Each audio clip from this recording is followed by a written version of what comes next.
All right, welcome to the Elite Agent Podcast. I have a special guest with me today, Kelly Garcia. How long have we known each other? Oh, geez. Well, at 15 years. Is it 15? I hit 15 years with Equity June, and it's the end of June. Oh, 15 Happy years. 15 years. Yeah. That's awesome. So how long have you been in real estate overall? Because I know I wasn't your first brokerage. Yeah, 17. So spent 2 years with another brokerage, and I've spent 15. Then repented, saw the light, made a switch. Right, absolutely. You poor unfortunate soul. I realized I was home. Sorry, I just quoted Little Mermaid there. I don't know if everybody caught it, but remember that? Oh, Repented, yeah. seen the light, made a switch. I remember. Yeah. Little Mermaid. I remember seeing that in the theaters. Who was that? Who's the name of the old witch? Ursula? Ursula? Yeah. Yeah, that's part of her song, Yeah. right? I Poor remember. Unfortunate souls. Yeah. There you I go. think it is. All right. You're A little bit of Little Mermaid and real estate. Little Mermaid and real estate. Did we just infringe on Disney copyright, Jake? You didn't hit the tune well enough. All right. Honesty is the best policy. Well, Kelly, I'm glad you're here. I'm glad you're here with us today. So you've been in real estate now 17 years. Yeah. 15 of which you've been with me. Yes. So we've seen a lot of ups and downs together. The crash in '08, the recent crash, not quite as bad as '08, but still traumatic for a lot of people. We're seeing almost 20% of agents dropping out. There's a lot of agents that think that's good. Obviously, if you're the ones dropping out, you don't. But it separates the herd for sure. And a lot of the experiences that you've been through, helping you ride because it hasn't been easy for you either, right? I mean, yeah, 08. it's been a ride for sure. Yeah, in '08, you were just telling me that you had to go get a part-time job or something at, where was it? Yeah, so after the crash, it was '08, fall of '08, I went and got a part-time job serving at Olive Garden just to help supplement my family at the time. So, and I did that, and actually that was a great opportunity for me. Little did I know at the time. Because of the never-ending soup and salad? Ooh, great for my hips with the breadsticks, but no, just a lot of business came from me serving at Olive Garden. So I wanted to ask you about that, and I'm kind of getting ahead of myself here because there's other questions that typically I'd come up with first. But since we started out this way, talking about how long we've been doing this and the ups and downs and everything, back in '08, things are tough. You know, I mean, lots of agents failed. Lots of people went into foreclosure. I mean, it was really a nightmare scenario. For the first time in my career, I'm faced short sales. Nobody had ever heard of short sales before. That was brand new for everybody. We're seeing all sorts of new things. And for you, scrambling to make ends meet, right? Yeah. And so you go out and you get a job. And the reason why I want to bring this up is because I do think it pertains to today, because a lot of real estate agents do struggle to make this a full-time job.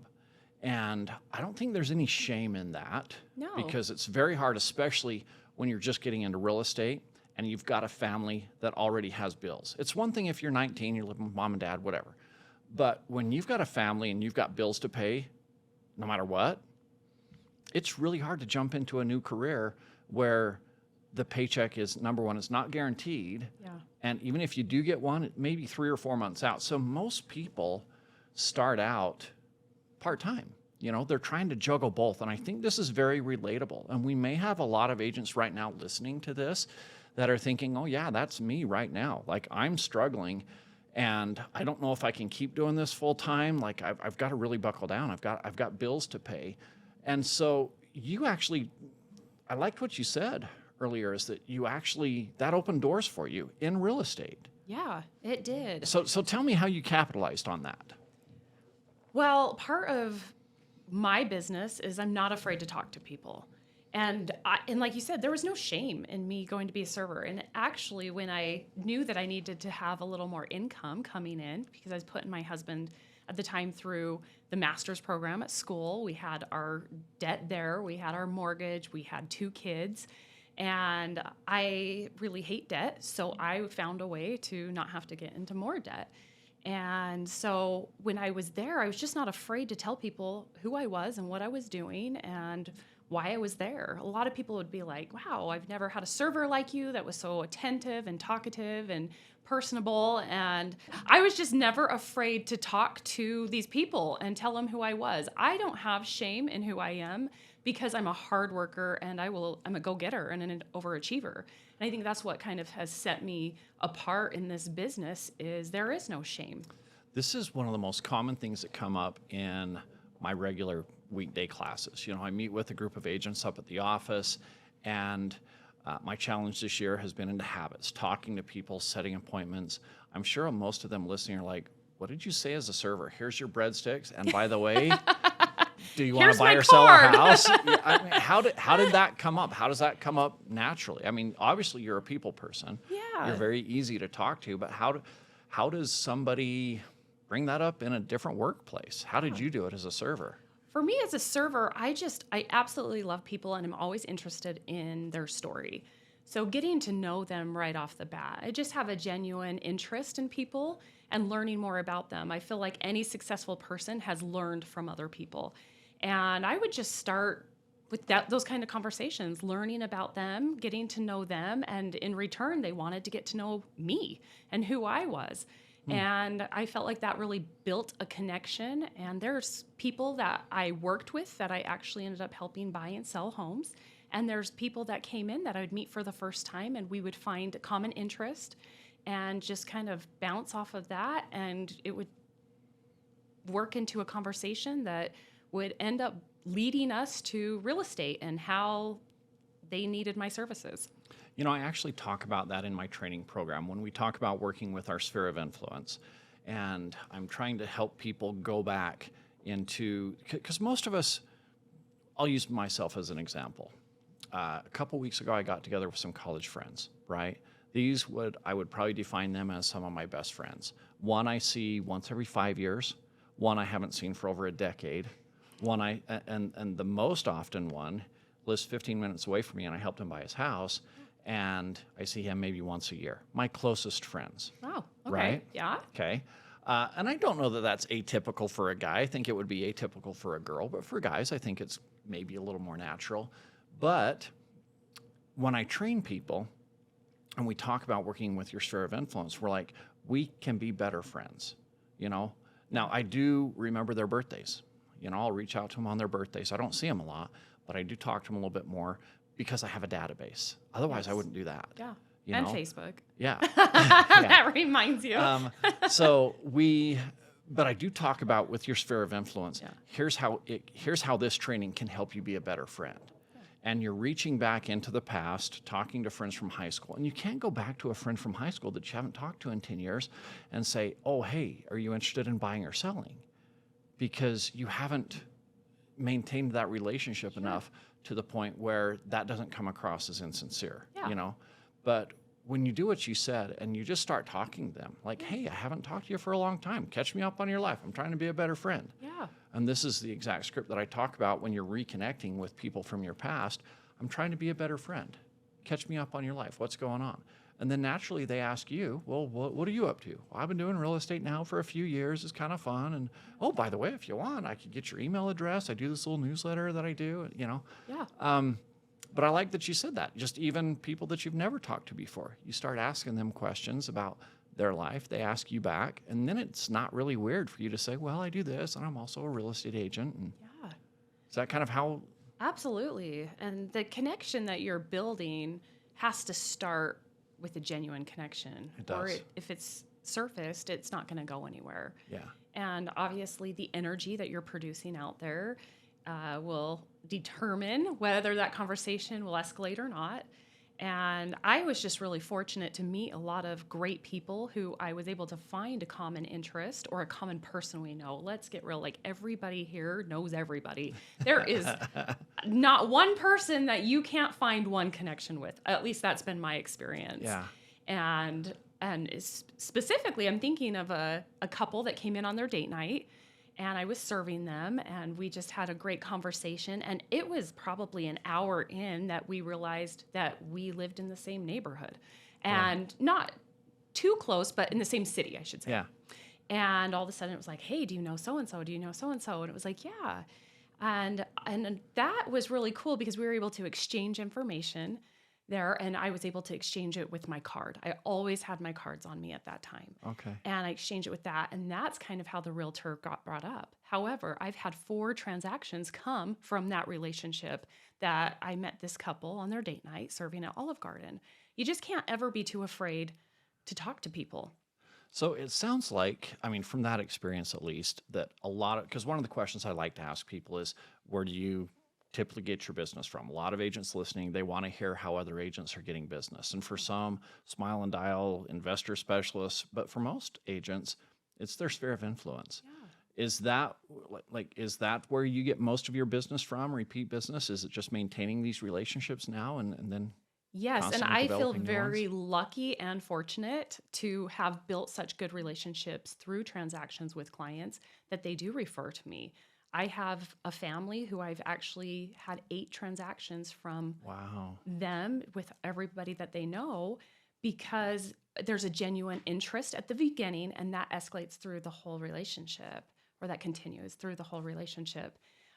We like you said, we remember birthdays, we remember anniversaries. And I'll be honest with you, like, I'm actually not that good. If I don't put it into my calendar, I'm not going to remember. Yeah. But I love the fact that when I do see it, I'm going to take the time to send them a personal letter, to Marco Polo them. I love Marco Polo. I don't know if a lot Do of ya? people use that, but it brings up everybody that's in your contacts in your phone, and it'll say, hey, it's so-and-so's birthday. You want to send them a Marco Polo? And I'm like, what better than for them to see my face telling them and singing them totally off tune a Marco Polo happy birthday. And I don't know if people really care about that or not, but that's just me. That's who I am. I love to put myself out there. I'm not afraid to embarrass myself, and because I genuinely care about them. Yeah. I just called it for me. It depends on the relationship level I have. Like just this morning, one of our agents popped up and I just texted him. I know him, but not well enough that I'm going to sing to him.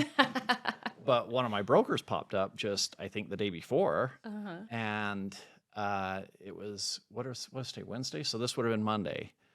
Her name popped up and her and her husband were driving across country in the middle. I'm like, has anybody sang happy birthday to you yet? And they're a little bit older generation, so Sure. And she's like, well, no. And so I'm like, here we go. But that's what makes you fun, and that's what It's makes them fun. remember you, Yeah, right? yeah. And I sang the primary version, and they didn't grow up in primary or anything Yeah. like that. So I had to explain, this is where I learned it from. It was from attending primary with my kids. You've had a birthday, shout hooray. Oh, that's Is a good that one. the I one? no, Oh, it it's was a different one. It was happy birthday. Tony So and was her so, name. dear. Tony, dear. Happy days will come to That's you the while one. you're. I have a repertoire. I've got a couple different languages, and sometimes I'll Okay. give them a choice. You want a different language? Do you want primary? What version do you want? Are any of that's those fun. copyrighted, Jake? She was on tune, so I'll check. Oh shoot! Anyways, yeah, that's it's funny. fun. Yeah, it's it fun. is fun. And I'm not naturally as sociable as you are. Like for me, I'm not joking. I have to use my software to help me be a better friend. Some people are naturally caring. We interviewed Shelby Palmer. You said that was one of your favorite interviews that you Yeah. had listened to a while back. And you're like that. You just naturally care about people. I'm more clinical, and it's not necessarily bad. It means that I'm good with systems, which sometimes people that are very caring aren't as good with systems, because they love the people aspect. Yes. And when we say, okay, you need to get better at the computer aspect or the paper aspect, they're like, I don't want to do that. I hate that stuff. I just want to, I want to play with my people, right? So I've got strengths that I like. They've served me well. Yeah. But I've got weaknesses as well. And one of the ways that I address my weaknesses is with technology. And if I don't get their information and put it in my computer or my database or whatever, and I don't see that reminder, I'm not a very good friend, because I don't wake up every morning thinking, whose life can I Oh. make better? Let me be honest. I'm a very people person. You are. But I can't remember people's birthdays. I need the systems in place as well. And there's probably tons of my clients that I've missed certain anniversaries or birthdays because I am out there interacting probably too much instead of sitting at my computer and working my systems in the morning, Yeah. my morning routine. So it's balance. There's ways for all of us. Balance in all things. There's ways for all of us to improve as There is, well. absolutely. Okay, so would you say that most of your business comes from working with your sphere of influence? Yes. Okay. Yes. Or And just people I meet. Are all the time. there specific things that you do to maintain relationships? Yeah, absolutely. Well, where do I start? Anywhere, any I stories, love that you mentioned anything that systems you- because I feel like as an agent, the one thing that most agents that I talk to are lacking is systems in place, routines. Mhm. And for me, I do better if I have a morning routine. Like I get on my computer and I open up my CRM and I start looking at those things because there's going to be days that I don't, and that's when I miss opportunities to Yeah. reach out to other people. Yep. Yeah, and that's where my strength is, but even then, I've got areas to improve because I wake up and I've got my calendar, I've got time blocking, everything done, but I got into my CRM and I hadn't been on there for like the weekend, and somebody 3 days ago, hey, what about this? And I'm like, well, now I'm 3 days late. Yeah. That doesn't look great, Right. you know? And so even where that is my strong point, I still have areas to improve in that. But Isn't that the best though? Is it doesn't matter what you're in, it's a growth mindset. And there's always room for improvement. And I actually love that about this industry is that I've got a quote that I use in my training that this comes from, I'm going to have to go look up the book, The E-Myth. I love the E-Myth. Yeah. I love the E-Myth.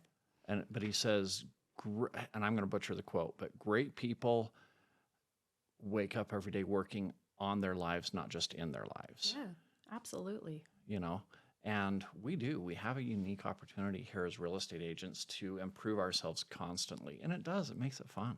Absolutely. How boring would it be if you were just like going in and punching clock and doing the same thing over and over and over, and you get an annual review? Well, if it was fun, we would be doing it, right? And that's wouldn't kind of be how I doing got this. into real estate is I worked at a job 8 to 5 and I said, no way, this is not me. What was it that caused you to get into real estate? Oh, geez. You said you've been in it for a long So time. I But have. So a little background on me. My grandpa was actually a real estate broker and owned his Okay. own brokerage in Idaho. He passed away when I was 10, so I'm not familiar with a lot of that happened, but my uncle took it over. And I remember going up to Malad, Idaho, and that's where I was born. is it really? Yes. Wow. Okay, small world. Yeah. And he had a daughter, and I just admired her, and we'd go and sit in his real estate office, and that was kind of my introduction into real estate. Okay. And then my aunt was the Weber County assessor, and so right out of high school, I went to Weber State, and she said, "You can come work for me." So I was working at the assessor's office for Weber County, and that's when I learned that I am not an 8 to 5 girl. I do not like sitting in the same place with no natural light, talking to the same people all day long because I'm a people person, but I need to have new opportunities, new people to talk to. I need sunlight. Yeah. I need to be moving all the time. Sitting Yeah. at a desk in a cubicle didn't work for me. Yeah. So after that, I ended up being a store manager at a store in the mall.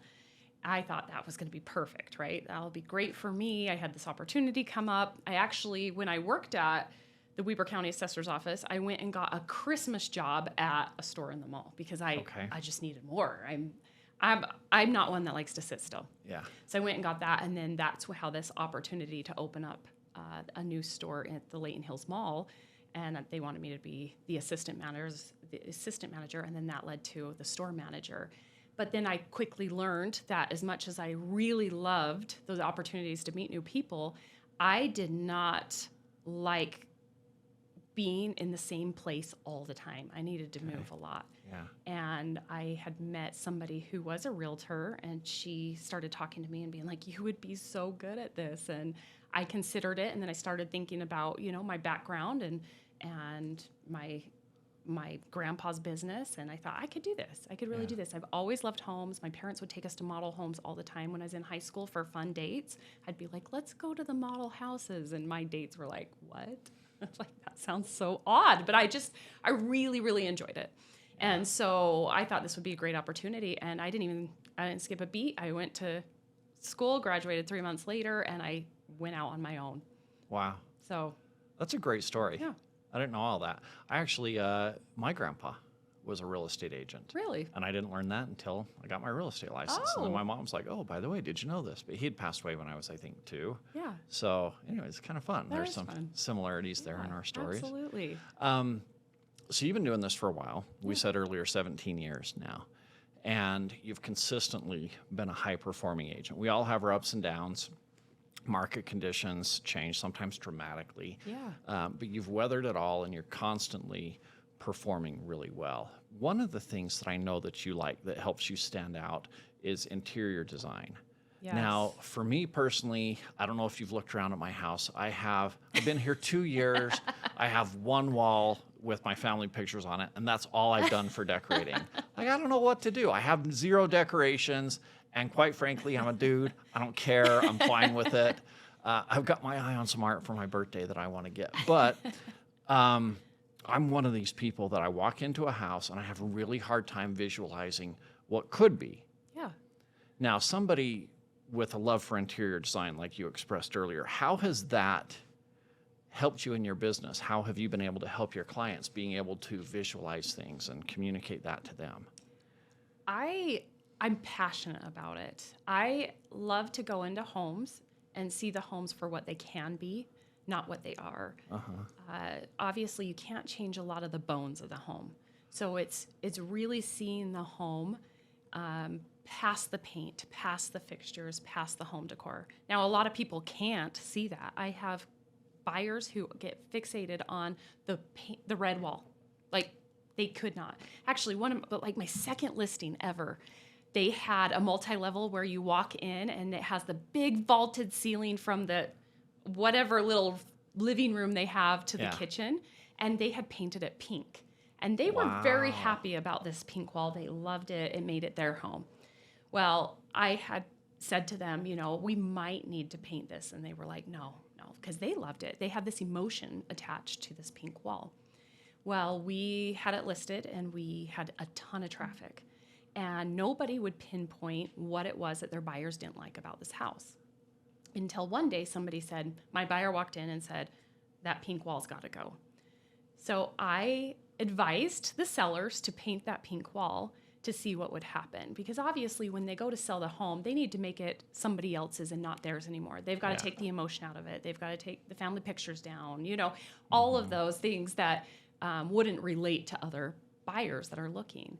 And they painted that wall, and they were hesitant. They did not really want to paint that pink wall, but they did it. And we had multiple offers the second day after showing it. Really? So it's really interesting how buyers can get just fixated on one thing in that house, whether it's a smell, whether it's a pink wall, a red wall. I get a lot of red walls, just like the pink walls I where did people an can't. orange one. 2 of my last 3 houses, I've had this deep orange that I loved. I'd walk into the room and I'm just like, oh, it's like a sunrise. And everybody else walks in like, oh, shit. Yeah, because they attach an emotion to that color. Yeah. So for me, I think what sets me apart is helping these people see past those things. To go in there and say, oh, you could do this to the home. I really like to get to know, I like to sit down with my buyers before we go out so I can get to know them. I can educate them and walk them through the process of what it's going to be like so that I can set their expectations up. Yeah. And that helps me understand them on a different level. So when we do go through these homes, I can understand what it is they're looking for and help them see this house could become that.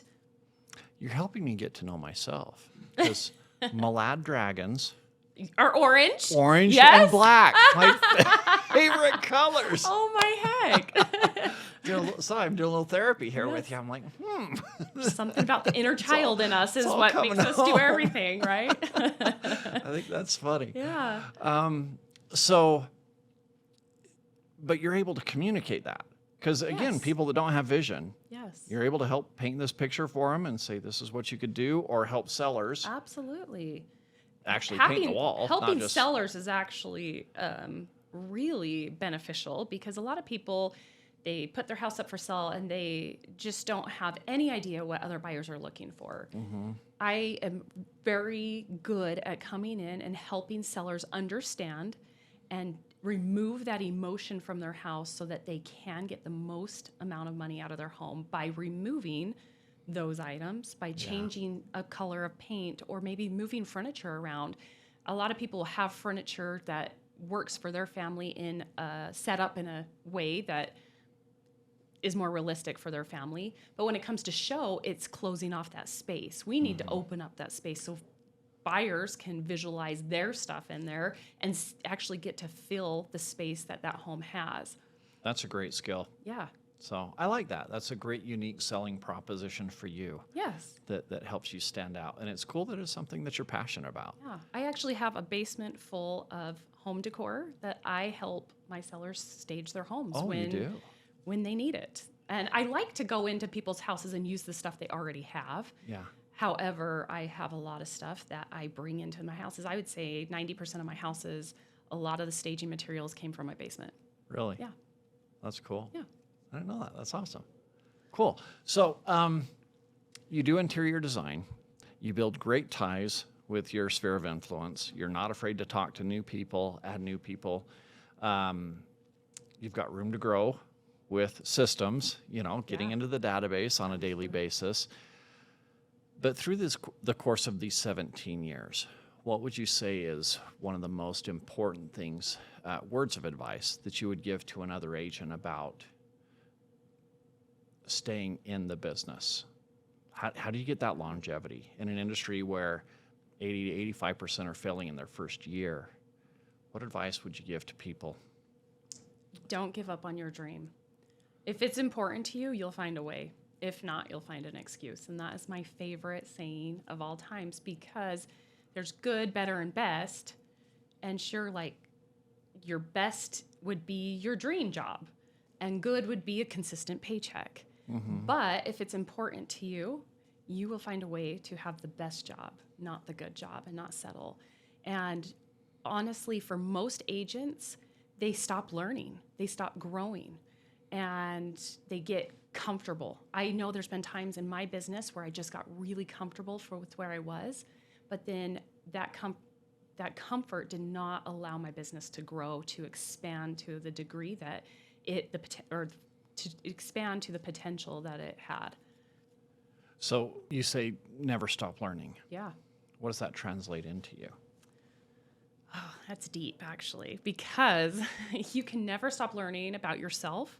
You can never stop learning about the market. You can never stop learning about other people. There's always room to grow. And I think it's so important to have a morning routine because first you have to take care of yourself. And if you're taking care of yourself, then everything else in your life has room to grow because you'll have the energy and the strength to do so. And it's people who stopped self-care is when they see halts or plateaus in their business because they're not taking care of themselves. And if you don't take care of yourselves, you can't take care of others. I really feel like I'm in a therapy session. Like I want to pull out my phone and take notes. So, like we said, 17 years, longevity, all this stuff, and the key is to not give up on your dreams. Yeah.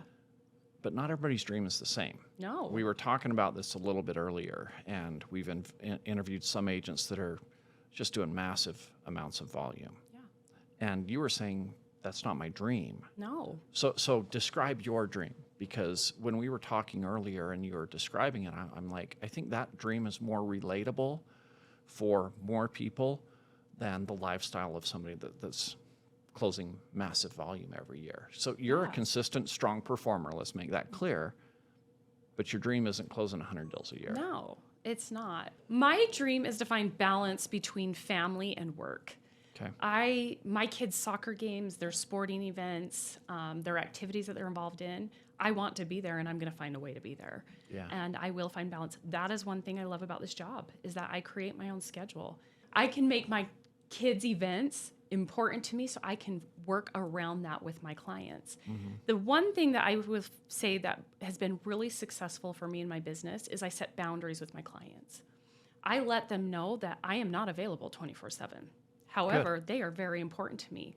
And my phone shuts off at 8 o'clock at night and it goes back on at 8 o'clock in the morning. And so when I meet with my clients, I let them know, hey, I put my phone on silent from 8 to 8. You're welcome to text me, because a lot of people will wake up in the middle of the night and be like, oh my gosh, what about this? And they just feel like they have to tell me. Yeah. They're free to tell me, but they're not, they can't expect me to respond to them until after 8 a.m. I love that. I teach that same thing in my training, and I'm not the same hours as you because I've got my dream life. Sure.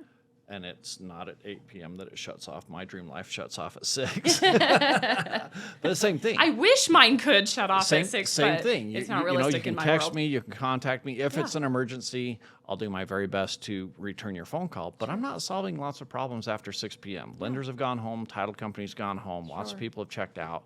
You can express things to me, but we're not solving a lot of problems after this. So let's have some work-life balance. I love that you have that. I don't interview a lot of people that have made that a practice. And even more importantly, you've made it a practice to communicate. To me, that's the same as posting your hours on your door. If you had a storefront and you walk up and people are walking up and they're trying and it's locked, that's so frustrating. Yeah. But when you walk up and you see hours posted and you're like, oh, I'm half hour outside of this time. I'm not Absolutely. frustrated with you, the business owner. You posted it. Absolutely. And I'll come back the very next day within your hours. And I'm happy. Yes. And so when I did that for the very first year, and I actually started to get some work-life balance by communicating these things, I actually had happier clients. I went from 80 hours a week down to about 45 or 50, and I increased my business by 50%. I fully expected to take a massive pay cut. I expected to have, my pay be reduced by as much as I reduced my hours. And the exact opposite happened. I increased my pay 50% and cut my hours by nearly 50%. Because I was happier. Yeah. And I think that came across to people. And again, that's part of your self-care. That's taking There you care of go. yourself. And if you have that in place, your business can grow. You have to take care of you first. And whatever that means, whether it's your morning routine or maybe for you, it's that night. You have to have that night. When you take care of yourself, you can take care of your clients so much better. I love that. That sounds really funny. No, I love but that. you I do. think that seriously, it feels like a therapy appointment for me. Okay. And for me, real quick, I just think it's really important to say, what is my dream?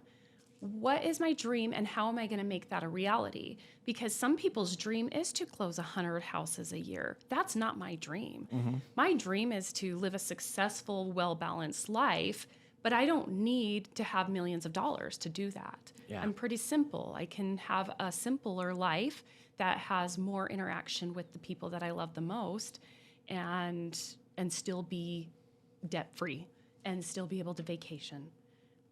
Yeah. We're actually exactly the same in that way. I've always felt that through my entire career. In fact, I haven't had the dream of, I remember having the dream of being a millionaire while I was in college and didn't have kids. But once I had kids, I'm like, sure, that would be fun. Yeah. But look at all the sacrifices you have to make. And I would see people say, you make sacrifices today, you live like nobody else is willing to today so that tomorrow you can live like nobody else can. And I'm like, tomorrow my kids won't be here. And tomorrow's not granted. Yeah. That's what And I keep telling today myself. I have my Tomorrow's not kids. granted. I'm not going to sacrifice every minute I have with my kids today Yes. so that I can have a future without my kids. Right. And have a lot What's of the money. point It of just, having kids? yeah, Right. didn't make sense to me. Exactly. What's the point? Okay, so we've talked about advice that you would give to people that have been around, longevity, Yes. right? To not give up on their dream. Would you give any different advice? The last question I always like to ask is, what advice would you give to a brand new agent that's watching this podcast? What advice would you give them to help them be in that top 15% that survives or thrives rather than the 85% that say, this is too hard, I can't do it? Ooh, I have several things that have come to my mind. Okay. One, don't be afraid. Don't be afraid to talk to people. Don't be afraid to be yourself. Don't be afraid to ask for business. And two, follow up. Follow up, follow up, follow up. You always have to follow up. you will lose business left and right without follow-up. I've experienced that in the past where they're like, oh, well, I didn't know you were still doing real estate. And I was like, what? How did you not know? Well, that's my fault because I didn't continue to follow up. I didn't keep you up to date with what's going on in the market, where your house is at, which has led me into my new systems. I put them in place so that I am constantly on their 1-year anniversary, sending them an updated market analysis on their home, trying to reach out on their birthdays. Okay, so I was going to make the comment about following up because to me that's directly associated with number one is don't be afraid, because most of the time I'm not following up because I'm afraid. And I keep playing these scenarios in my mind that is, oh, well, they didn't call me back. They've probably found somebody else. They're avoiding my call. They don't like me. And then when, I guess my rule that I've always put into play is it's their job to say no to me, not my job to say no to myself. Yeah, And so I will keep going until they say no. And I've tried to follow that rule. And 9 times out of 10, not always, there is that 1 time out of 10 where they didn't like me and they found somebody else and they didn't want to call me back because it was an awkward conversation. Sure. But the other 9 times, it was like, oh yeah, sorry, we've been in Disneyland for a couple of weeks. Yeah. And I've played every scenario in my head. Disneyland was not one of them. It was, they hate me, they found somebody else, because they're not even responding to me. They're on Yes. vacation. They're in another country, whatever it is. They lost their phone, There's so many different reasons why people don't call me back. So I've gotten pretty good with my systems about trying to get them committed when I first meet them so I don't have this follow-up nightmare scenario. Yeah.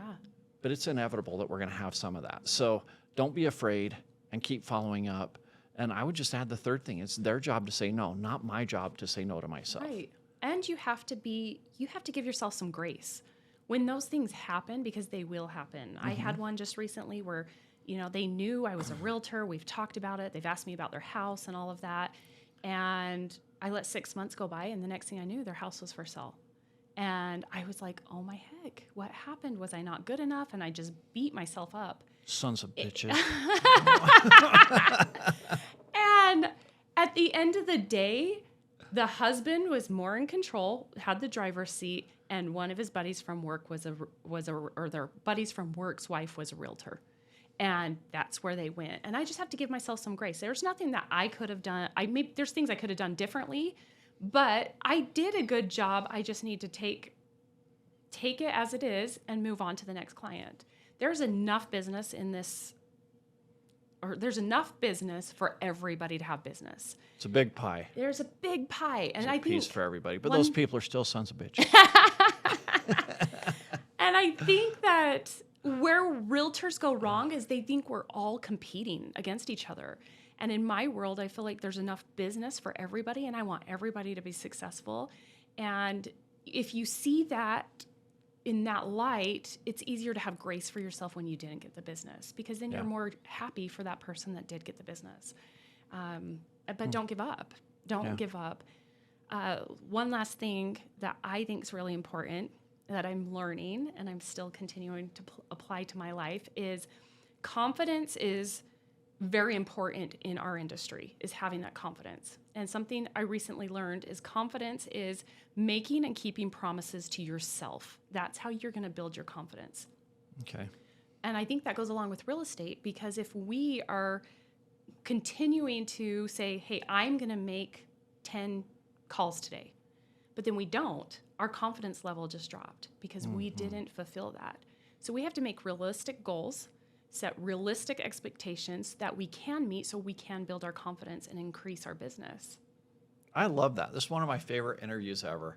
Kelly, thank you so much for You're joining welcome. me today. You're very welcome. It was fabulous having you on here. Absolutely, my pleasure. All right. And that's a wrap for today's episode. We hope you found the discussion valuable. Remember, if you're looking to take your own real estate career to the next level, be sure to visit eliteagenttraining.com for our exclusive training program. It doesn't matter if you're a brand new agent or a veteran in the industry. If you're looking to increase your business, this program will get you there. Thanks for tuning in, and don't forget to subscribe to our podcast for more valuable insights and tips. Until next time.